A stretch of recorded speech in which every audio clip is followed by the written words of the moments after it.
Hello and welcome to another episode of Soap Goes to the Oscars. This is episode 61. And the movie I watched this time was called Mr. Deeds Goes to Town. This is the first movie of 2025 that I watched in this series. It's also the first movie of the 1936 Oscar year, which was the ninth ceremony. At this time, they were still calling it Outstanding Production rather than Best Picture.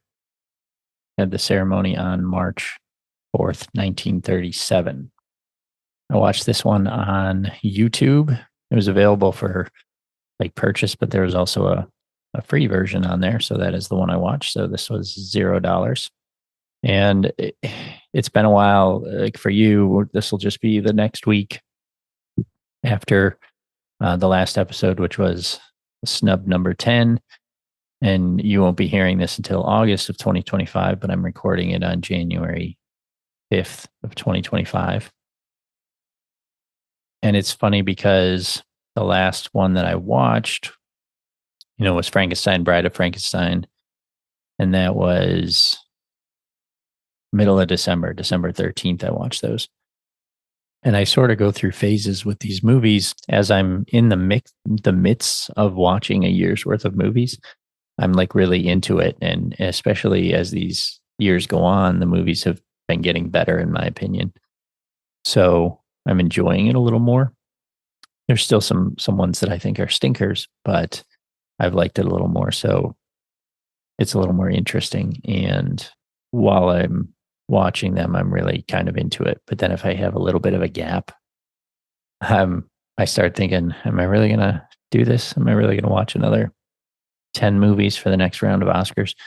But I'm back in it now. And there was, we traveled a bit for the holidays. So I didn't really have time to watch. So I had about 3 weeks where I didn't watch anything.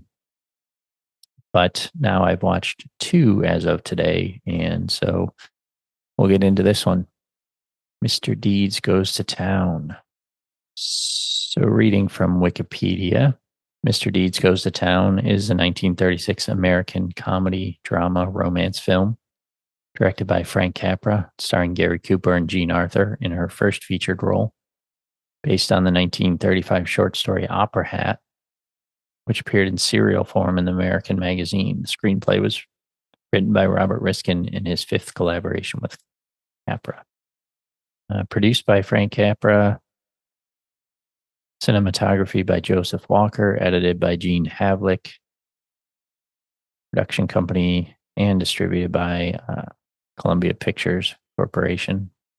Release date April 12th, 1936, and it is 116 minutes. Some production notes here. Originally, Frank Capra intended to make Lost Horizon after 1934's Broadway bill, but lead actor Ronald Colman could not get out of his other filming commitments. Thus, Capra began adapting Mr. Deeds Goes to Town. As production began, the 2 lead actors were cast, Gary Cooper as Longfellow Deeds and Jean Arthur as Louise Babe Bennett / Mary Dawson. Cooper was Capra's first, last, and only choice for the pivotal role of the eccentric Longfellow Deeds. Arthur was not the first choice for the role, but Carole Lombard, the original female lead, quit the film just 3 days before principal photography in favor of a starring role in My Man Godfrey. First scenes shot on the Fox Studios New England street lot were in place before Capra found his replacement heroine in a rush screening. The opening sequences had to be reshot when Capra decided against the broad comedy approach that had originally been written. This was nominated for Best Picture, obviously, Best Director, Best Actor, Best Original Story, and Best Sound Recording. It won Best Director, but that was it. Adaptations on the Wikipedia, they've got several adaptations here. The only one I'm going to note is, I didn't realize this one. 1994 comedy Hudsucker Proxy had several plot elements borrowed from this film. And Mr. Deeds in 2002 with Adam Sandler was a loose remake of this, which I had seen that one, so I knew the basic story of it. That was a little more broad, that one, because it's Adam Sandler, but it was okay from what I remember. John Turturro stood out as the butler in that one. But this one was pretty good. Gary Cooper, I like. The last movie he was in this series was The Lives of a Bengal Lancer. He was pretty good in that, a much more serious role. In this, he was not really comedic, but funny still. And, he played sort of a country bumpkin type, but who is much smarter than he appears to be. And sort of, he inherits all this money from a relative that he barely knew. And $20 million, which I looked up, would be like something like $450 million today. And, he sort of deals with the troubles that comes with and people trying to take advantage of him because they think he is just a rube. So he was very good in this. Supporting cast was very good. Overall, I like this one a lot. It was a good first one to jump in on. Again, I think that with these older ceremonies where they were letting in 9, 10, 11, 12 movies, some of these comedies sort of slipped in where they may, certainly today, they may not, but definitely in later years when there was only 5 movies, they might not have gotten in as easily. Not that they couldn't, but they're just, the Oscars for Best Picture or Best Actor, that type of thing, tend to go more for dramatic stuff. So it's just, comedies don't always get in.